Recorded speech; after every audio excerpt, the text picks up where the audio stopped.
Neonatal mortality. It's a really stark reality out there in the wild, isn't it? A rapid, often unseen killer. Absolutely. We're talking about the loss of these tiny, incredibly vulnerable newborns. Yeah, like a wobbly little fawn or a fluffy llama cria, maybe just hours old. And they can be struck down by an infection, sometimes before anyone even realizes what's going on. It's a huge challenge in animal health. Those first few days, even hours, are just so precarious for survival. And that's exactly where we're diving in today. This deep dive is all about unpacking a really critical issue: neonatal septicemia. We're going to focus specifically on two fascinating but very different groups of animals. Camelidae, so camels, llamas, alpacas. Right, the pseudo-ruminants. Exactly. And Cervidae, which covers, various deer species. The true ruminants, in many cases. And our mission isn't just to understand what neonatal septicemia is, but maybe more importantly, why it happens so differently in these animals, even though the outcome, tragically, can be the same for their young. Yeah, and we're drawing on some really detailed veterinary insights for this. It's fascinating stuff, actually. It lets us uncover some pretty surprising metabolic pathways. And evolutionary adaptations, too, right? Absolutely, how millions of years have kind of shaped these unique vulnerabilities. Okay, so let's start with the basics then. What exactly happens when a newborn animal gets septicemia? What are we actually looking at? Okay, so at its core, neonatal septicemia is a life-threatening, overwhelming systemic infection. Systemic, meaning the whole body. The whole body, yeah. It happens when bacteria manage to get into a newborn's bloodstream, and that triggers this huge cascade of inflammation, organ dysfunction. Yep. It can spiral very, very quickly. And newborns are especially vulnerable because their immune systems are What? still developing. Exactly. They're immature, they haven't built up their own defenses yet, so those first few days are incredibly critical. And it seems like there's one major factor, sort of a common thread, that paves the way for this kind of infection across different species. You're absolutely right. The central, almost universal cause is something called failure of passive transfer. We usually just call it FPT. GFET. And that just means the newborn hasn't gotten enough colostrum. That first milk. That vital first milk, yeah. It's absolutely packed with essential immunoglobulins. IgG is the main one. These are basically the antibodies passed down from the mother. So like a temporary shield. Precisely. It provides immediate, crucial immunity. But there's a really narrow window to get it, typically within the first, say, 6 to 12 hours after birth. Wow, that's quick. It is. Yeah. If they miss that window or don't get enough, they're essentially left wide open to infection. So getting those antibodies is job number one. But if that fails, bacteria are everywhere, right? Just waiting. These are in the environment, even potentially from the mother. So what happens then when those unseen threats become, very real? How do they get in? Well, once the bacteria find a way in, maybe through the gut, the lungs, or quite commonly an unhealed umbilical cord. The navel. Yeah, leading to what we call omphalitis or navel ill. Once they're in the bloodstream, they multiply rapidly. And the body reacts? It reacts, but in a newborn, especially one with FPT, the immune system is just overwhelmed. It can't control the infection. Instead, you get this massive, uncontrolled inflammatory response throughout the body. Which causes more problems. Exactly. Cytokines are released, blood vessels dilate, become leaky. You get low blood pressure, poor circulation, and eventually organ systems start to shut down. Septic shock. It's terrifyingly fast. Which means, I guess, that speed makes early detection and really aggressive action absolutely vital. Absolutely crucial, yeah. Vets look for really subtle cues, sometimes weakness. Maybe the newborn is reluctant to nurse, lethargy, a poor suckling reflex. Temperature changes, too. Fever or cold. Can be either, yeah. Fever or hypothermia. Fast heart rate, fast breathing. If septicemia is suspected, it's a genuine emergency. And treatment. Treatment involves immediate, aggressive, broad-spectrum antibiotics to try and fight the bacteria, plus intensive supportive care. Fulvi fluids, electrolytes, glucose. To keep everything going. Right. Plasma transfusions can sometimes help if FPT is confirmed to provide those missing antibodies, maybe careful use of NSAIDs. Nutritional support is key, too. But prevention is obviously the best bet. Always. Ensuring that adequate colostrum intake happens, maintaining a clean birthing environment, monitoring newborns closely, that's where you make the biggest difference. But what's really striking here is how consistent that immediate threat is, regardless of the species. That fundamental vulnerability of a newborn without proper immunity, it's just a constant. That's a really critical point. Because while the immediate threat might look similar, the journey, the metabolic path to getting to that vulnerable state, that's where things get really different. Yeah, exactly. Let's talk about camelids first. The camels, llamas, alpacas. These guys seem almost, well, immune isn't the right word, but highly resistant to a major metabolic issue that hits other livestock hard, ketosis. Yeah, it's truly remarkable. How do they manage that? It's fascinating. It really is. So, unlike true ruminants like cows or sheep, camelids are pseudo-ruminants, and they have this profound resistance to ketosis. Clinical ketosis, like you see in a dairy cow, is virtually non-existent in them. Even under stress, like dehydration or not eating for a while. Even under conditions that would be absolutely catastrophic for other livestock, they are, in many ways, metabolic marvels, adapted to survive harsh environments. Okay, so what's their secret? How do they pull off this resistance? They've evolved several really clever mechanisms. First, they have very tightly regulated lipolysis. Lipolysis, that's fat breakdown. Fat breakdown, yeah. They control the release of fatty acids from their fat reserves very carefully so the liver doesn't get swamped. Which is what leads to ketone production in other animals. Exactly. Second, their liver actually has very low levels of a key enzyme involved in making ketone bodies. It's called hydroxybutyrate dehydrogenase. So they inherently just don't produce many ketones. Huh. Built-in limitation. Pretty much. Third, they're just incredibly efficient metabolically. They have a lower basal metabolic rate compared to true ruminants, and they're brilliant at recycling urea nitrogen. Recycling urea. How does that help? It helps them conserve protein and water, and they can actually use that nitrogen to help make glucose through gluconeogenesis, even when feed quality is poor or scarce. Wow. Good. And finally, their digestion is specialized too. That 3-chambered stomach, compared to the 4 in true ruminants, allows for longer digestion time and a really stable pH in the forestomach. This lets them extract maximum nutrients even from really tough, low-quality forage, essential for where they evolved. Okay, so they're these incredibly efficient machines, almost immune to this ketosis problem that plagues other animals. But you hinted, this hidden strength, this quiet resilience, can actually be a dangerous trap for their young. That's the paradox. It's the paradox. Yeah. So if they don't get ketosis, what is the metabolic threat for them? You've hit it right on the head. Despite their amazing ketosis resistance, camelids are highly susceptible to something else. Chronic protein energy malnutrition, or PE. PE. Protein energy malnutrition. Yeah. And this isn't like an acute crisis like ketoacidosis. It's an insidious, slow burn condition. It happens when they just don't get enough energy or protein in their diet over a long period. So what would that look like? What signs would you see in a camelid with PM? It's often subtle. You'd typically see gradual weight loss, a decline in their body condition score. They just start looking a bit thin. Maybe their coat gets rough. They look unthrifty. Okay. And in lactating dams, you'd see significantly decreased milk production.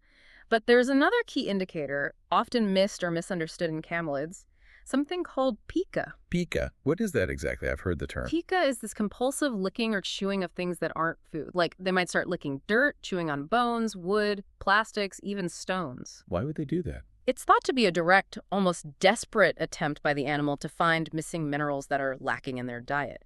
Things like calcium, phosphorus, copper, selenium, maybe even vitamins like A and E. So it's a sign of a deficiency. A huge red flag for underlying nutritional problems, yeah.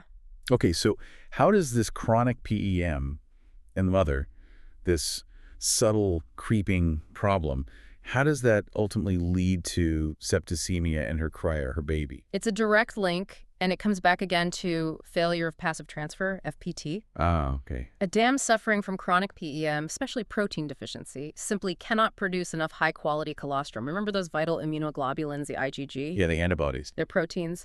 If the mother herself is protein deficient, she just can't synthesize enough of them to pass on in the colostrum. The quality, the concentration, it's just not there. Which means the cria is essentially born without that crucial immune protection. Exactly. Immunologically defenseless. The carrier is often born weak, maybe with a low birth weight too, and without those critical maternal antibodies, it's acutely vulnerable. To whatever bacteria are around. Right. And again, the umbilicus is a really common entry point. So you get omphalitis, that natal infection, which can then very quickly spread into the bloodstream and become systemic septicemia. Wow.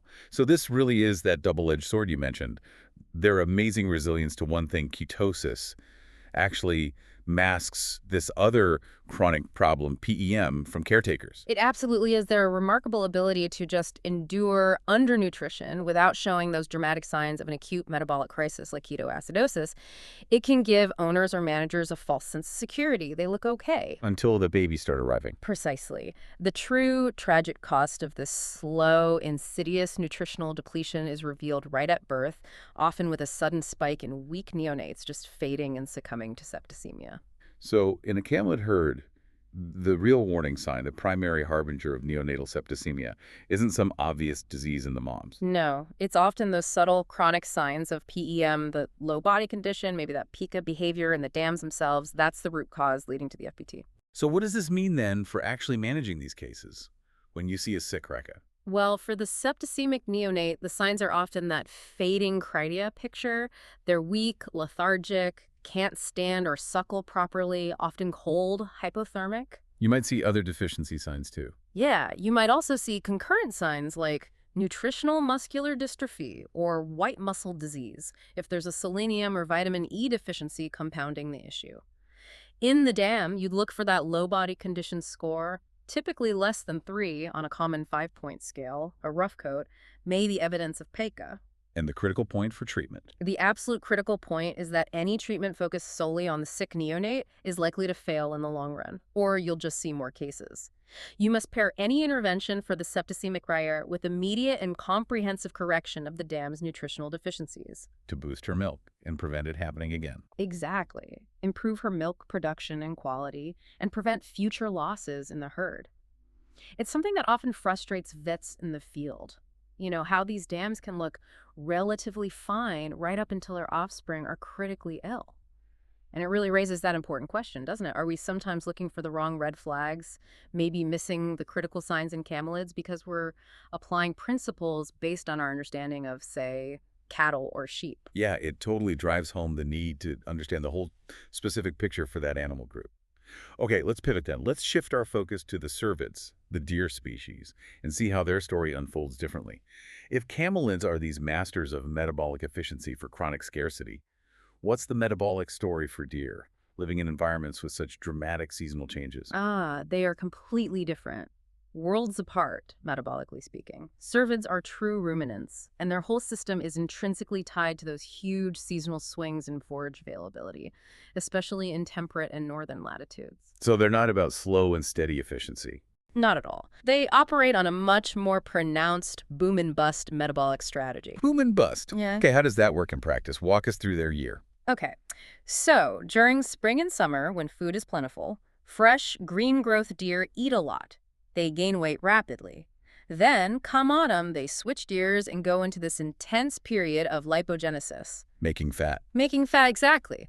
Fat deposition.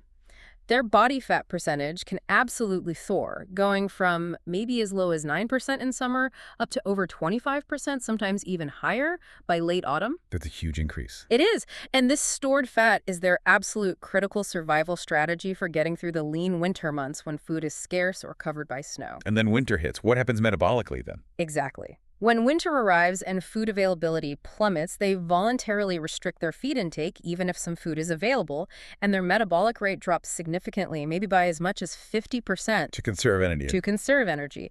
Their survival then relies almost entirely on catabolizing or burning through those fat reserves they painstakingly accumulated in the autumn. And how much weight can they afford to lose? A healthy deer, one that went into winter in good condition, can actually lose 25% to 30% of its peak autumn body weight and still survive a typical winter. That's substantial.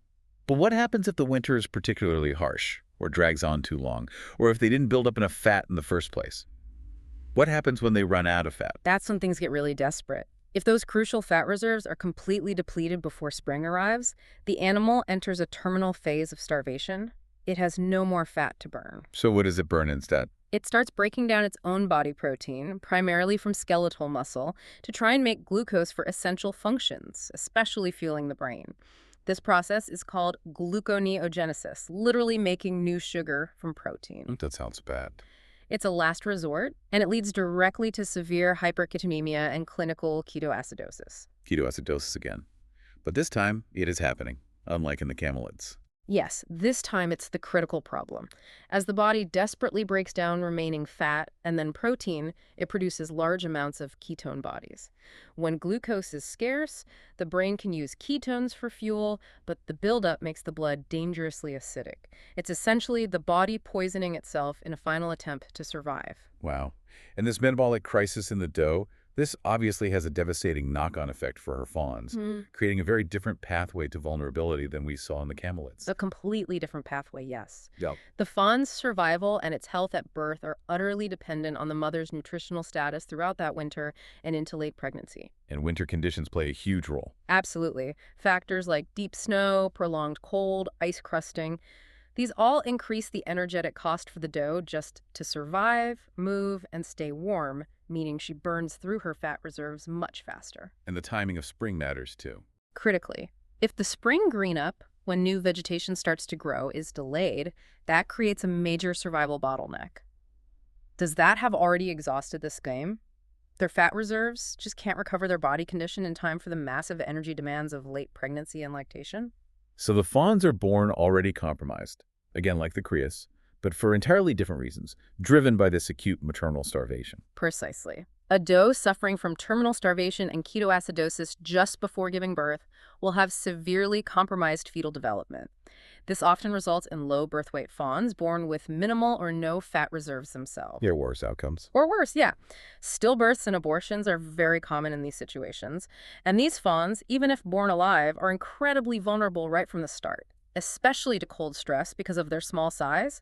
That higher surface area to mass ratio means they lose heat much faster, and they have a higher relative metabolic rate than adults, burning through any meager reserves they have even quicker. Okay, and then, how does this desperate state in the doe and fawn lead specifically to septicemia in the fawns? Again, circling back, failure of passive transfer FPT is the central mechanism. It plays out slightly differently, but the result is the same. How so? A doe that has barely survived a harsh winter, that's in a catabolic state, potentially suffering from ketoacidosis, she simply cannot produce enough colostrum. Both the quantity and the quality will be poor. Her body just doesn't have the resources. Exactly. Her maternal instincts might even be compromised due to her own weakened state. So the fawn, born weak and with low vigor, often can't stand up and nurse effectively within those critical first few hours. Missing that crucial window again. Missing the window leading directly to FPT. And leaving them completely exposed to pathogens, just like the crias. Yes. With no maternal antibodies on board, the umbilicus, the gut, the respiratory tract, they all become easy entry points for common environmental bacteria. Like E. coli, salmonella. Those usual suspects, yeah. This quickly leads to localized infections, maybe amphiphlebitis, inflammation of the umbilical veins, and then it rapidly disseminates through the bloodstream. Fulminant, overwhelming septicemia. So in wild deer populations, seeing a lot of fawns dying from septicemia in the spring, it isn't just about those individual fawns failing. It's telling you something much bigger, isn't it? It's a massive ecological indicator.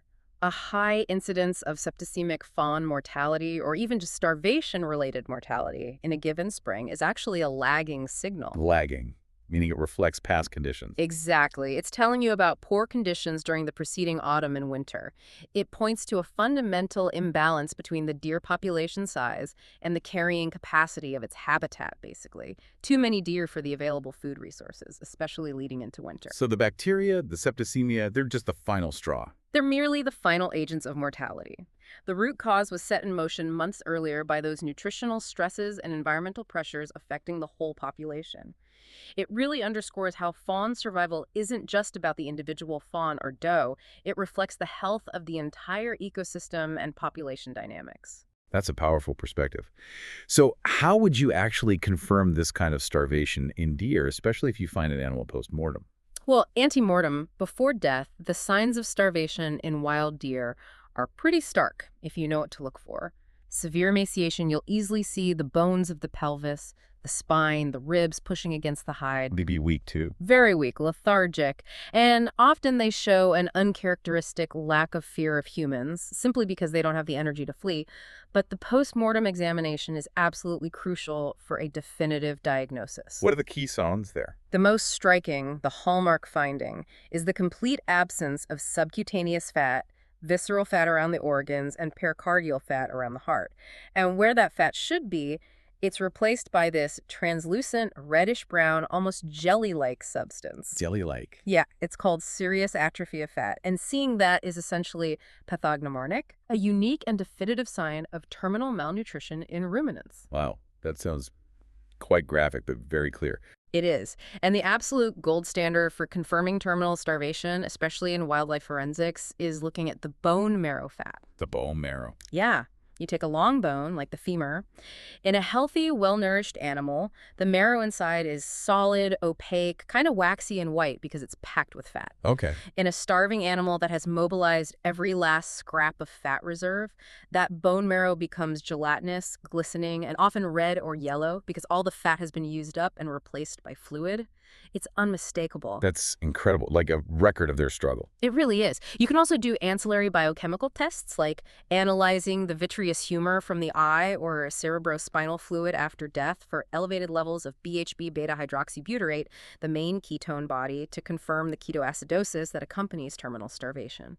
It leaves this stark post-mortem signature. A roadmap of their body consuming itself. Pretty much, yeah.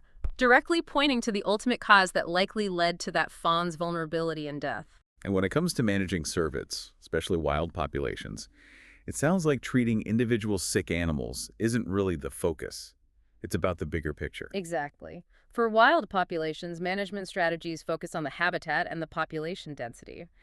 The goal is to ensure the deer population doesn't exceed the carrying capacity of its environment, particularly ensuring enough high-quality forage is available in late summer and autumn. So they can build up those critical fat reserves. Precisely. This often involves managing population numbers, for instance, through regulated hunting to keep them in balance with their habitat.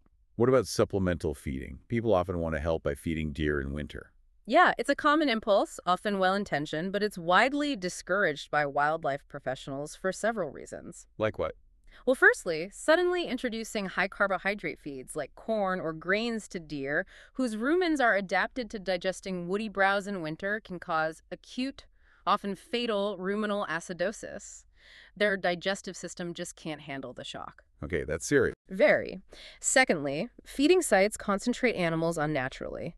This dramatically increases the risk of spreading diseases, including really serious ones like chronic wasting disease, CWD. Right. And it probably attracts them near roads, too? Yes, increases vehicle collisions, and finally, often the most dominant, healthier adult deer monopolize the feed, while the most vulnerable animals, the fawns, and the weaker adults who need it most, get pushed out and don't benefit anyway. It can actually sometimes worsen the situation. So habitat and population management are really the key tools? For wild cervids, yes. Those are the most effective, ecologically sound approaches. Okay, so we painted these two really distinct pictures. Camelids facing this chronic, subtle nutritional threat, PEM, masked by their ketosis resistance. And then deer on this dramatic seasonal metabolic roller coaster, vulnerable to acute starvation and ketoacidosis. It really hammers home how deeply unique their evolved survival strategies are. It really does. Which brings us, I think, to the core insight of our deep dive. How do these wildly different metabolic adaptations, these different ways of coping with their environments, ultimately lead to the same tragic vulnerability for their newborns, FPT and septicemia? Yeah, it forces us to really think about what health or risk looks like in different species, doesn't it? Absolutely. So let's compare them side by side. What are the key takeaways when we contrast their metabolic maps? Okay, so Camelidae, adapted for chronic scarcity, masters of metabolic efficiency, highly ketosis resistant, their primary metabolic challenge, that insidious chronic protein energy malnutrition, PEM. Leading to FPT how? Through that slow decline in the dam's condition, resulting in poor quality colostrum because she lacks the protein building blocks. Key indicators to look for are low body condition score, piga behavior in the dams, and post-mortem evidence in neonates may be showing low-fat stores, but you won't typically find signs of acute ketoacidosis like you do in deer. Right. And Cervidae, on the other hand. Cervidae are the boom and bust specialists. Adapted to dramatic seasonal fluctuations, highly susceptible to starvation-induced ketoacidosis when the bust cycle goes too far.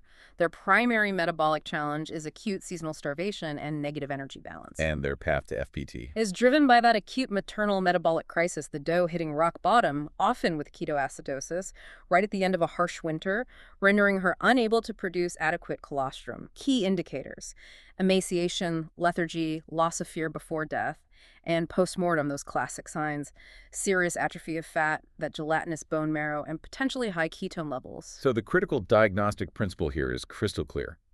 You absolutely have to understand the distinct physiology of the animal you're dealing with to even know what underlying problem you should be looking for. Precisely. You can't just apply a one-size-fits-all approach. Running a ketone test on a sick camelid Criez dam looking for ketosis, probably fruitless. Failing to assess for ketoacidosis markers in a starving wild doe found dead in spring, that would be a major diagnostic oversight. Even though the end result, the neonatal septicemia, looks tragically similar. Exactly. The endpoint is the same, that vulnerability leading to infection. But the metabolic pathways getting them there are fundamentally different, shaped by millions of years of evolution in contrasting environments. Which really highlights the importance, as you said, of not just treating the symptoms in the neonate, but investigating the whole picture, especially the dam's condition. Absolutely. Assessing both the neonate and its dam is crucial for understanding the root cause. And of course, we should briefly mention there are always other possibilities too, differential diagnoses. Right. Things that can look similar. Yeah, things that cause weakness or mortality. In cervids, you might think about capsular myopathy if they were handled, or other infectious diseases. In camelids, nutritional muscular dystrophy, white muscle disease, is common. Severe parasitism can cause ill thrift. So a thorough investigation is always needed. But understanding these core metabolic vulnerabilities is key to guiding that investigation. It pushes us to think more critically about our assumptions based on more familiar species. Definitely. So, looking forward then, armed with this deeper understanding, what are the most effective strategies for prevention and management? How do we try and break these cycles? Well, it comes down to targeted nutritional management, primarily of the dam, tailored to their specific physiology. So for camelids. For camelids, the focus is on preventing that chronic PE. This means ensuring consistently balanced diets year-round with complete mineral and vitamin supplementation. This is especially critical during periods of drought, poor forage quality, or increased demand like late gestation and lactation. Vigilance against that slow decline is key. And for cervids. Specifically wild ones. For wild cervids, it's about managing the ecosystem to help does enter the winter in the best possible body condition, ideally a score of around 3.5 to 4.5 on a 5-point scale by late autumn. This relies heavily on habitat management that promotes abundant, high-quality forage during the crucial late summer and autumn fattening up period. And as we discussed, managing population density to stay within the habitat's carrying capacity. Makes sense. And what about environmental and husbandry factors, especially for animals maybe in captivity or managed settings? Oh, absolutely crucial. For any captive animals, whether camelids or cervids, good husbandry is paramount. Things like avoiding overcrowding, ensuring proper sanitation in pens and birthing areas, good feed bunk management to prevent contamination or spoilage. These all help reduce environmental pathogen load and minimize stress, which can also impact immunity. And for the free-ranging deer, you stick by population management over feeding. Yes, for free-ranging populations, managing density, often through regulated hunting programs, remains the most effective ecological tool to balance deer numbers with what the habitat can sustainably support. And again, just to reiterate, supplemental feeding is generally discouraged due to those significant risks we talked about: disease, acidosis, accidents, and often not helping the animals most in need. Okay. Are there areas where more research is needed? Where are the knowledge gaps? Oh, definitely. Researchers are still working on things like precisely quantifying the effects of different levels of maternal PEM on colostrum immunoglobulin concentrations in camelids. Developing even more refined and validated species-specific body condition scoring systems is always ongoing. And for deer? For deer, understanding the complex interplay between winter severity, habitat quality changes, predation pressure, and disease on overwinter survival and fawn recruitment is a constant area of study. It's a dynamic system. But ultimately, I think for anyone listening who manages or cares for these animals, whether it's llamas on a farm, alpacas in a paddock, deer in a park, or overseeing wild populations, the biggest takeaway is this: investigating neonatal mortality has to be an integrated approach. Looking beyond just the infection itself. Exactly. It's not just about finding which bacteria cause the septicemia. It's about uncovering the root metabolic and nutritional vulnerabilities in both the neonate and, critically, its dam. Only when you understand that whole pathway can you implement truly effective, targeted preventative strategies. Wow. What a fascinating deep dive. So just to recap the core insight, while neonatal septicemia might present similarly across species, a weak newborn, fighting a losing battle against infection, the journey to that vulnerable state is this incredibly distinct metabolic saga for camelids and cervids. Completely different stories. Yeah, driven by their unique evolutionary adaptations to completely different environmental pressures and challenges. It's almost like they're playing entirely different survival games, but the stakes, the survival of their young are tragically fundamentally the same. Well put. So maybe a final thought for you, our listener. Next time you hear about an animal population struggling, whether it's livestock or wildlife, maybe pause and consider if there's a deeper, perhaps hidden story of metabolic adaptation or environmental stress playing out beneath the surface. Are there unseen factors influencing health and survival in ways we're only just beginning to fully appreciate? And maybe even extend that thought. What other unseen factors might be impacting health in the animals or even the people all around us?